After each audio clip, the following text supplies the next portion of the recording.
Hi friends, இன்னைக்கு நம்ம என்ன பண்ண போறோம்னா, வாழைப்பழத்தில வந்து நம்ம பணியாரம் எப்படி செய்றது அப்படின்னு.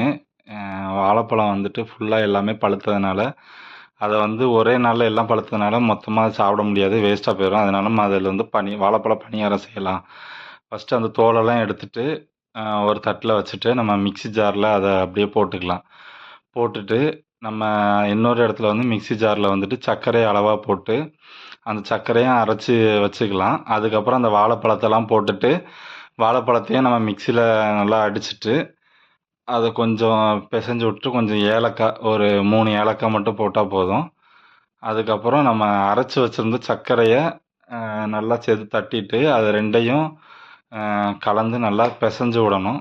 நல்லா பெசஞ்சு விட்டதுக்கப்புறம், அது வந்து ஓரளவுக்கு நல்லா வந்ததுக்கப்புறம், நம்ம வந்துட்டு தேவையான அளவு தேங்காய் ஆல்ரெடி நம்ம திருவி வச்சிருந்தோம்.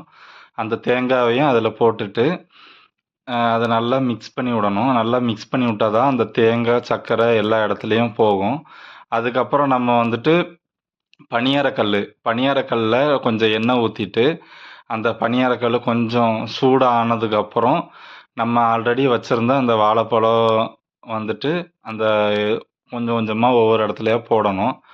அது கொஞ்சம் கொஞ்சமா போட்டு, அந்த எண்ணெய் கீழ இருக்கனால கொஞ்சம் அடி பிடிக்காம இருக்கும். அடி பிடிக்காம இருக்கனால நம்ம கொஞ்சம் கொஞ்சமா போடலாம். ஏன்னா நெறைய போட்டோம்னா, அது திருப்பி போட முடியாது. திருப்பி போட்டா தான் அது வந்து 2 சைடும் வேகும்.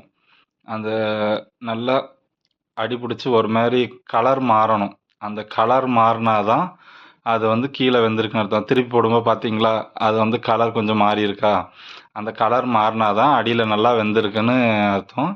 ஃபைனலா நம்ம வந்து பணியாரத்த செஞ்சாச்சு. நீங்களும் இந்த மாரி ஹெல்த்தி ஃபுட்டா செஞ்சு பாருங்க ஃப்ரெண்ட்ஸ். ஓகே ஃப்ரெண்ட்ஸ், பாய்.